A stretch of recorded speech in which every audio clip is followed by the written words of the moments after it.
Hello दोस्तों, स्वागत है आपका अपने YouTube चैनल मैथ मस्ती सचिन सर पर। तो दोस्तों, मैं हूं सचिन पाल और आप देख रहे हैं हमारा चैनल मैथ मस्ती सचिन सर। तो आज आपको हम वर्ग और वर्गमूल के बारे में बताएंगे। आज का टॉपिक आपका है वर्ग एंड वर्गमूल, अर्थात स्क्वायर एंड स्क्वायर रूट। तो दोस्तों, आपने वर्ग और वर्गमूल को इसके पहले भी पढ़ा होगा। आज हम बेसिक से सीखते हैं कि वर्ग और वर्गमूल क्या होता है। ठीक है, तो दोस्तों वीडियो शुरू करने से पहले अगर आप चैनल पर नए हैं तो चैनल को सब्सक्राइब करें, लाइक करें और कमेंट करें। तो देखते हैं, टॉपिक हमारा है वर्ग। वर्ग और वर्गमूल में फर्स्ट टॉपिक हमारा दिया गया है वर्ग स्क्वायर। तो स्क्वायर क्या होता है? जैसे किसी प्रकार की कोई संख्या, कोई भी संख्या हो, अगर उसका वर्ग कर दिया जाए, वर्ग करने पर प्राप्त गुणनफल ही क्या कहलाता है? वर्ग कहलाता है। देखिए, किसी दी गई संख्या को उसी संख्या से, किसी दी गई संख्या को उसी संख्या से गुणा करने पर प्राप्त गुणनफल दी गई संख्या का वर्ग होती है। देखते हैं, फॉर एग्जांपल जैसे ही लिखा है 25। 25 का वर्ग हम करेंगे तो हमारे पास क्या होगा? 25 का वर्ग करना है तो 25 को हम क्या करेंगे? उसी संख्या, कह रहा दी गई संख्या हमारी कितनी है? 25। तो 25 दी गई संख्या को उसी संख्या, स्क्वायर दिया, उसी संख्या कौन सी हो जाएगी? 25। अर्थात वर्ग का मतलब होता है जिसकी पावर जितनी होती है उस संख्या को उतनी बार लिखते हैं। जैसे लिखा यहाँ पर लिखा 4 है, तो 4 की घात कितनी हमारे पास है? 2। ये जो घात होती है, तो 4 को हम क्या करेंगे? कितनी बार लिखेंगे? 2 बार। अगर यहाँ पर हमारे पास 4 हो, 5 हो, तो उससे यानी घात जितनी होगी संख्या को, उसको उतनी बार लिखा जाएगा। तो हम यहाँ पर देखते हैं 25 और 25 का हम यहाँ पर क्या करेंगे? वर्ग करेंगे। तो 25 और 25 का वर्ग करेंगे तो आंसर आएगा हमारा 625 होता है। जिसका वर्ग करेंगे तो ये हमारा 625 आएगा। इसी प्रकार जैसे हमारा 4 का दिया गया है, तो 4 का वर्ग हमने किया तो 4 की मल्टीप्लाई की संख्या, जो संख्या किसी दी गई संख्या को उसी संख्या से गुणा करने पर प्राप्त गुणनफल ही संख्या का क्या होता है? वर्ग होता है। तो 4 4 कितना होता है? 16। तो ये हमारा 16 आ जाएगा। ठीक है, तो इसके बाद देखते हैं वर्ग ज्ञात करने की हमारे पास दो विधियां हैं। एक फर्स्ट विधि है हमारी बीजगणितीय विधि, दूसरी हमारी है गुणज विधि। ठीक है, यानी कि अलजेब्रिक मेथड और मल्टीप्लिकेशन मेथड है। तो हम देखते हैं वर्ग ज्ञात करने की दो विधियां हैं। दो विधियां हैं। नंबर फर्स्ट हमारी विधि है बीजगणितीय विधि। बहुत ही सरल है, बीजगणितीय विधि, बिल्कुल बेसिक से है। बीजगणितीय विधि। और सेकेंड हमारी है गुणज विधि।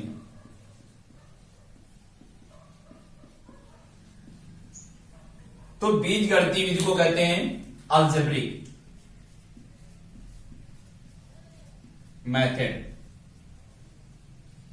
और गुणज विधि कहते हैं मल्टीप्लिकेशन, MULTI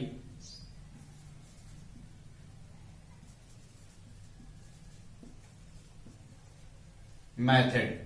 तो दो विधियां हमारे पास हैं, एक बीजगणितीय विधि और दूसरी हमारी गुणज विधि। तो बीजगणितीय विधि, दूसरी गुणज विधि। तो हम सबसे पहले देखेंगे बीजगणितीय विधि क्या होती है। तो दोस्तों, बीजगणितीय विधि यहां पर देखते हैं बीजगणितीय विधि।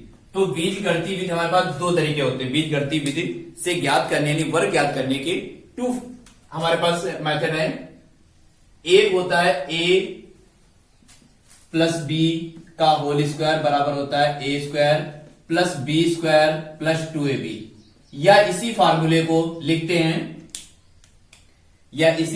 हम लिखते हैं a स्क्वायर प्लस 2ab और प्लस बी स्क्वायर।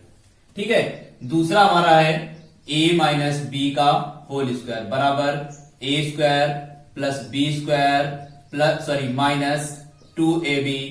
या इसी को लिखते हैं a स्क्वायर माइनस 2ab और प्लस बी स्क्वायर। ये दो मेथड हैं जहां पर हम बीजगणितीय विधि से क्या ज्ञात करेंगे? वर्ग ज्ञात करेंगे। ठीक है, तो बीजगणितीय विधि से हमें दो फार्मूले यहां पर दिए। अगर कोई नंबर दिया है, मान लेते फॉर एग्जांपल दिया हमारे पास है 15 का वर्ग, तो 15 का वर्ग अगर हमें ज्ञात करना है तो साधारण तौर पर 15 का वर्ग हमें पता होता है। 15 का वर्ग होता है 225, 15 गुणे 15 अर्थात 15 और 15 की जो मल्टीप्लिकेशन कराएंगे तो हमारे पास 225 आएगा। तो थोड़ा और बड़ा लेते हैं, जैसे 95 हमारे पास दिया है, 95 का वर्ग हमें ज्ञात करना है तो हम क्या करेंगे, इस मेथड, ये दो मेथड जो दिए हैं a प्लस बी का होल स्क्वायर और a माइनस बी का होल स्क्वायर दिए, इन दोनों मेथडों के अकॉर्डिंग हम इस क्वेश्चन को सॉल्व करेंगे। ठीक है, तो देखते हैं क्या करना है। यहां पर से 95 लिखा, हमें 95 का वर्ग नहीं पता होता है तो हम क्या करते हैं, यहां पर a प्लस बी का या a माइनस बी का यूज करेंगे। जैसे अब देखते हैं 95 लिखा तो हम इसको तोड़ेंगे, जैसे तोड़ लेते हैं 90 प्लस 5 के रूप में, अर्थात 90 और 5 कितना हो जाएगा 95, स्क्वायर लगा देते हैं। तो ये फार्मूला हमारा बन जाएगा a प्लस, देखते हैं यहां पर फार्मूला हमारा बनना है a प्लस बी। देखो 90 की जगह क्या रखेंगे a और प्लस लगा है b, तो a प्लस बी का क्या हो जाएगा होल स्क्वायर। तो उसका फार्मूला हम लिखेंगे, होता है a square plus B square plus 2ab। तो यहां पर देखेंगे a की वैल्यू कितनी रखेंगे, यहां पर 90, और b के लिए वैल्यू हमारी कितनी है 5। तो जहां जहां a मिलेगा वहां पर हम 90 रखेंगे और जहां जहां पर हमें b मिलेगा वहां पर हम क्या रखेंगे 5 रखेंगे। तो देखते हैं 90, तो ये हो जाएगा 90 का वर्ग प्लस 20 की जगह पर क्या रखें 5, तो ये हो जाएगा 5 का वर्ग बराबर 2 इंटू 90 इंटू 5। तो अब देखते हैं 90 का, अब 90 का हमें वर्ग करना है तो 90 का वर्ग 90 कितनी में लिखेंगे 90 गुणे 90, तो 9 की गुणा होती 81 और 2 जीरो तो क्या हो जाएगा 8100। कितना आ जाएगा 8100 प्लस 5 और 5 का वर्ग तो हम जानते हैं 25, तो यहां पर देखेंगे ये 25 हो गया, प्लस क्या हो जाएगा 9 और 5 की 9 दूनी 18 या 9 गुना 45, 45 गुना कितना होता है 90, तो आ जाएगा 900। अब हम क्या करें आपस में इनको ऐड करेंगे, 8100 और 900 जोड़ेंगे तो कितना हमारा हो जाएगा 9000, 9000 और 25 जोड़ेंगे कितना हो जाएगा 9025। तो इस तरीके से हम क्वेश्चन, ये हमारा होता है मेथड बीजगणितीय मेथड, अर्थात अलजेब्रिक मेथड जो हमारा होता है अलजेब्रिक, तो BRICK अलजेब्रिक। अब क्या करेंगे, यहां पर दिया है a प्लस बी का निकालिए। अगर क्वेश्चन हमारे पास दिया होता, मान लेते हैं 98 या मान लेते हैं इसके बाद में 105, या यहां पर लेते हैं कोई संख्या दूसरी लेते हैं, जैसे हम लेते हैं 85 का वर्ग, तो 85 का वर्ग हम क्या करेंगे, ये तो हमने प्लस के अकॉर्डिंग लगा दिया, माइनस के अकॉर्डिंग अगर हमें लगाना है तो हम क्या करेंगे, यहां पर लेंगे 90 से क्या घटाएं कि 85 आ जाए, तो 90 से कितना घटा रहे हैं 5 घटा रहे हैं तो 85 आ जाएगा, तो 5 हमारा हो गया, ये हमने लगा दिया, स्क्वायर कर दिया। अब इसी का फार्मूला हमारे पास क्या हो जाएगा, a माइनस बी का फार्मूला क्या होता है, a माइनस बी का होल स्क्वायर बराबर होता है a square plus B square minus 2ab। तो यहां पर a की वैल्यू कितनी रखेंगे, यहां पर 90 और b की वैल्यू कितनी रखेंगे 5।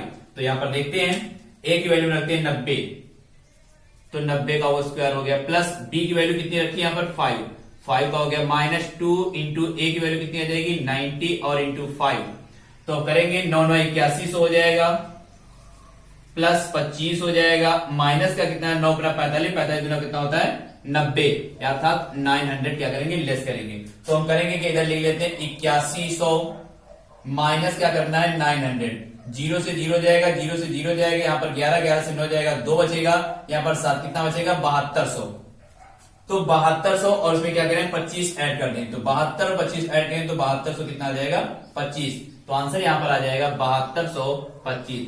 ये हमारा करेक्ट मैथ हो गया। अर्थात हम कह सकते हैं कि जो अलजेब्रिक मेथड होते हैं वो हमारे सिर्फ और सिर्फ दो विधि होती है, a प्लस बी का होल स्क्वायर से लगाएं या a माइनस बी के अकॉर्डिंग लगाएं, तो आंसर हमारे पास दोनों का एक ही आएगा। इसके बाद में हम देखते हैं दोस्तों यहाँ पर सेकेंड हमारी है गुणज विधि। तो गुणज विधि को बहुत ही आसान, गुणज विधि सभी लोग ज्यादातर गुणज विधि ही यूज करते हैं, तो यहां तक आप क्लियर हुआ। आगे देखते हैं गुणज विधि क्या होती है। तो गुणज विधि हमारी क्या होती है, संख्याओं का वर्ग। इसके पहले हमने जो बताया वर्ग अगर निकाल लें, डायरेक्ट अगर वर्ग हम निकाल लेते हैं या हमें पता होता है वही उसका गुणज होता है, ठीक है। तो देखते हैं गुणज विधि क्या होती है। तो गुणज विधि एग्जांपल यहां पर समझते हैं। जैसे कोई नंबर दिया गया, नंबर मान लेते हैं 45 का वर्ग हमें पता दिया। अब हमें 45 का वर्ग हमें पता नहीं, कह रहा है कि गुणज विधि से करना, ना कि हमें बीजगणितीय विधि से। तो हम क्या करेंगे 45 हमारा दिया गया है, तो 45 को हम क्या करेंगे 2 बार लिखेंगे, 45 मल्टीप्लाई 45। अब हमें थोड़ा टाइम लगेगा मल्टीप्लाई करने में, तो हम क्या करेंगे, इसके पहले एक वीडियो हमने बनाया था, ट्रिक जो थी 2 अंकों की गुणा करने की, तो वो वीडियो आपको डिस्कशन बॉक्स में दे दी जाएगी, उसी के अकॉर्डिंग क्वेश्चन को सॉल्व करेंगे। तो देखते हैं यहाँ पर 45 की ट्रिक क्या होती है। जैसे नंबर लिखा कोई 2 अंकों की गुणा, जैसे 45 और ये 45 दिया गया हमारे पास, 45 और 45 की अगर हमें मल्टीप्लाई करानी है तो क्या होता है तरीका, 3 स्टेप इसके होते हैं। आप डिस्कशन बॉक्स में जाने के बाद में देखेंगे, वहां पर हम आपको डिस्कशन बॉक्स की लिंक दे देंगे। 5 5 जा कितना होता है 25, आसान तरीका है, 2 बचे, 5 4 जा 20, 5 5 जा 20, तो अब इनको ऐड करें कितना हो जाएगा हमारा 42, 42 का हम यहाँ पर क्या लिखेंगे 2, कितने बचे रिमाइंडर हमारे 4, 4 4 जा 16 और 16 और 6 कितने होते हैं 20, तो यहां पर हम लिख देंगे 20। तो इस तरीके से हम कम समय में यानी कि 45 की मल्टीप्लाई कराने के बाद में 20 25 हमारे पास जो आंसर आएगा 20 और 25, यही हमारे पास क्लियर आंसर हो जाएगा। तो दोस्तों आपने देखा कि गुणज विधि जो हमारी थी वो किसी भी नंबर का अगर वर्ग दिया गया है तो हम इस तरीके से गुणा कर लें, चाहे वो 2 अंकों की और 3 अंकों की 4 अंकों की, सभी प्रकार के अगर अंक हमें वर्ग निकालना है तो हम इसी मेथड रहता है, गुणा मल्टीप्लीकेशन हमें करानी पड़ेगी। और बीजगणित विधि में क्या होता है, उसमें हम फार्मूले के अकॉर्डिंग सॉल्व करते हैं क्वेश्चन को, तो फार्मूले के अकॉर्डिंग क्वेश्चन को सॉल्व करेंगे तो हमारे पास आंसर भी करेक्ट आएगा, कहीं पर भी कोई भी मिस्टेक नहीं हो। तो उसी के आगे हम जो वर्ग वाला चल रहा था, वर्ग में वर्ग संख्याओं के गुणधर्म, अर्थात जो वर्ड हमारे दिए होते हैं ये 1 से लेकर के 20 तक हमारे पास हमने नोट कर दिए, और आगे आप लगभग 30 तक याद कर लें, 1 से लेकर के 30 तक आपको याद होने चाहिए, इससे हमें कैलकुलेशन करने में थोड़ा आसानी जाएगी। तो दिया जैसे वर्ग संख्याओं के गुणधर्म, तो एक चीज दोस्तों याद रखना, हमारे पास होता है 2 3 7 8, 2 3 7 8 या सिंगल जीरो, सिंगल ZERO यानी जीरो, जो 2 3 7 8 या सिंगल जीरो, 2 3 7 8 या सिंगल जीरो, जब किसी संख्या का पूर्ण वर्ग हम करते हैं, जैसे 1 का वर्ग करें, 2 का वर्ग करें, 4 का करें, 15 का करें, 17 का करें, तो जब इन संख्याओं कोई भी नंबर हो, मतलब यही नहीं कोई भी नंबर हो, चाहे 2 अंकों की संख्या हो, 4 अंकों की संख्या हो या 5 अंकों की संख्या हो, तो उसके अंत में उसका वर्ग यानी पूर्ण वर्ग करने पर उसके अंत में 2 3 7 8 या सिंगल जीरो कभी नहीं आता है। देख लीजिए किसी भी नंबर में अगर लास्ट में 2 3 7 8 या सिंगल जीरो, जैसे यहां पर जीरो कितने 2, सिंगल ना हो, यहां पर कितने हैं 2, 2 3 7 9 7 8, कहीं पर भी किसी भी नंबर में नहीं मिलेगा आपको। किसी भी संख्या का पूर्ण वर्ग अगर हमारा आता है तो उसके सबसे लास्ट वाला नंबर 2 3 7 8 या सिंगल जीरो नहीं होगा। तो तुरंत अगर कोई क्वेश्चन करता है कि आप 340 क्या ये संख्या पूर्ण वर्ग है, तुरंत आप बता देंगे नहीं। क्यों? क्योंकि हमारे पास लास्ट में कितना आ रहा है जीरो। अगर यही कोई संख्या हमारी दी होती 423 अगर दी, तुरंत आप बता देंगे संख्या पूर्ण वर्ग नहीं है। ठीक है, तो इस तरीके से आप ये याद रखें 2 3 7 8 या सिंगल जीरो। तो ये जो हमारे पास 1 2 3 4 5 जो हमारे पास नंबर दिए गए, इन नंबरों में कभी भी यानी कि जो पूर्ण वर्ग निकालेंगे उसमें अंतिम जो अक्षर आता है, अंतिम जो अंक हमारा होता है, इन 5 अंकों में से कोई भी नहीं होगा। होगा तो डबल होगा जीरो, होगा तो डबल, अन्यथा हमारे पास सिंगल जीरो नहीं होगा। ठीक है, या 2 3 7 8 नहीं होगा। इस प्रकार से हम पहचान लेंगे। तुरंत कोई भी क्वेश्चन अगर आज सही से करता है या कोई ऑब्जेक्ट हमारे क्वेश्चन पेपर पूछा जाता है कि ये संख्या लिखी हुई है, ये संख्या हमारी पूर्ण वर्ग है या नहीं, तुरंत आप बता देंगे, तुरंत दिमाग में याद रखेंगे 2 3 7 8 0। अगर 2 3 7 8 0 नहीं है तो संख्या पूर्ण हो सकती है, लेकिन अगर 0 2 3 7 8 आ रहा है तो संख्या पूर्ण वर्ग नहीं होगी। ठीक है, तो इसी प्रकार से हम आगे के नंबरों का भी हम जो वर्ग है पूर्ण वर्ग आसानी से निकाल लेंगे। ठीक है, तो देखते हैं दोस्तों वर्गमूल। इसके पहले हमने देखा वर्ग, और अब देखते हैं उसके उसी के आगे हमारे पास टॉपिक दिया था वर्गमूल। तो वर्गमूल क्या होता है? जैसे कोई नंबर है, लिखा है किसी भी दी गई संख्या का वर्गमूल। किसी भी दी गई संख्या का वर्गमूल वह संख्या है जिसका वर्ग करने पर दी गई संख्या प्राप्त होती है, वर्गमूल को रूट से व्यक्त करते हैं। तो ध्यान देना, जैसे एग्जांपल हम एक लेते हैं, जैसे दिया है किसी भी दी गई संख्या, जैसे 16 का वर्ग, 16 का वर्ग मूल, 16 का वर्गमूल क्या होगा हमारे पास, कह रहा है कि किसी भी संख्या का वर्गमूल वह संख्या है जिसका वर्ग ज्ञात करने पर दी गई संख्या या वर्ग करने पर दी गई संख्या प्राप्त होती है। वर्गमूल को रूट से व्यक्त करते हैं। देखो 16 का वर्ग करेंगे, ये हमने 16 का वर्ग किया, 16 का यहाँ पे वर्गमूल हो गया। तो 16 का वर्गमूल क्या होता है, तो पहले क्या करते हैं, इसके फैक्टर करते हैं। 16 के फैक्टर क्या है, 4 गुणे 4, या फिर यहां पर करके देख लेंगे 16, तो हमारे पास क्या हो जाएंगे, 4 से मल्टीप्लाई करें, 4 4 जा कितना होता है 16, 4 जा 4, या फिर 2 से काट ले, उसके बाद उसके जोड़े बना लेते तब आ जाता है। तो यहां पर हम जानते हैं कि 16 हमारा कितना होता है 4 मल्टीप्लाई 4। तो हमेशा ध्यान रखिएगा जब वर्गमूल निकालते हैं तो अंडर रूट के अंदर जो अंक हमारे आते हैं उनसे जोड़े से एक बाहर आता है। जैसे 4 और 4 का एक ये पेयर बन रहा है, तो जो पेयर बन रहा था, जोड़ा बन रहा है, जोड़े से हम क्या करेंगे, एक बाहर लिख देंगे। जो 4 हमारा आगे, यही हमारे पास क्या है 16 का वर्ग है। तो अब क्वेश्चन कह रहा था आगे क्या है, जिसका वर्ग करने पर, अब इसी का अगर हम वर्ग करें, 4 का अगर हम वर्ग कर दे तो प्राप्त संख्या हमारी कितनी हो जाएगी 16। तो इसके पहले वर्ग हमने पढ़ा है, तो 16, 4 का वर्ग हमने किया, 4 का यानी 4 मल्टीप्लाई 4, तो 4 4 कितना हो जाएगा 16। वही संख्या फिर से हमारे पास प्राप्त हो गई, क्योंकि 16 का वर्गमूल हमने जैसे किया तो 4 आया, और 4 का हमने जब वर्ग कर दिया तो प्राप्त संख्या जिसका वर्गमूल हम ज्ञात कर रहे थे वो संख्या प्राप्त हो जाती है। ठीक है, फिर से ध्यान दें, किसी भी नंबर, कोई भी नंबर आप दिया हो, अगर उसका हम वर्गमूल ज्ञात कर रहे हैं तो जो वर्गमूल ज्ञात करने के बाद जो उसका आंसर आता है उसका अगर वर्ग कर दें, वर्ग करने पर हमारा 16 जो वर्ग का जो नंबर होगा उस नंबर का हमारे पास, वही जो नंबर का वर्गमूल निकाल रहे होते वो नंबर प्राप्त हो जाता है। ठीक है, तो इसके बाद में हम आगे देखते हैं वर्गमूल जो हमारे पास है ज्ञात करने की दो विधियां हैं, एक तो अभाज्य गुणनखंड, दूसरी हमारी होती है भाग विधि। तो देखते हैं, नंबर 1 है अभाज्य गुणनखंड, अभाज्य गुणनखंड विधि। सेकेंड है विधि हमारी भाग विधि, भाग विधि। तो हम पहले चर्चा करेंगे अभाज्य गुणनखंड विधि क्या होती है। तो अभाज्य गुणनखंड में हम क्या करते हैं, कोई नंबर दिया होता है तो नंबर के हम पहले उसके करते हैं गुणनखंड। गुणनखंड जैसे हम देखते हैं अभाज्य गुणनखंड, अभाज्य गुणनखंड जैसे हमें निकालना है, मान लेते हैं 36, एग्जांपल हम लेते हैं 36 की हमें क्या करना है, कह रहा है कि 36 को अभाज्य गुणनखंड विधि से वर्गमूल ज्ञात करो। क्वेश्चन है 36 का वर्गमूल, यानी कि अभाज्य गुणनखंड विधि से 36 का वर्गमूल ज्ञात कीजिए। तो हमें 36 का जो दिया है ये वर्गमूल ज्ञात करना है। क्या ज्ञात करना है, वर्गमूल। तो कैसे ज्ञात करेंगे देखते हैं। तो पहले हम क्या करेंगे, 36 के फैक्टर करेंगे, यानी अभाज्य गुणनखंड के। तो 36 यहां पर लिख लेते हैं 36। अब हमेशा ध्यान दें, लास्ट में अगर सम संख्या है तो वो संख्या हमेशा 2 से डिवाइड होती रहेगी। तो पहले हमारे लास्ट में देखेंगे संख्या कैसी है हमारी, सम। तो हम क्या करेंगे, जब संख्या सम है तो हम 2 से इसको डिवाइड करेंगे। 2 1 जा 2, 1 बचेगा 16 हो जाएगा, 2 8 जा 16। अब लास्ट में फिर से देखें संख्या कैसी आई, सम। तो हम क्या करेंगे, 2 से फिर से काट, 2 9 जा 18। अब ये 9 जो नंबर हमारा आया है, ये नंबर हमारा सम है या विषम, तो बोलेंगे हम विषम।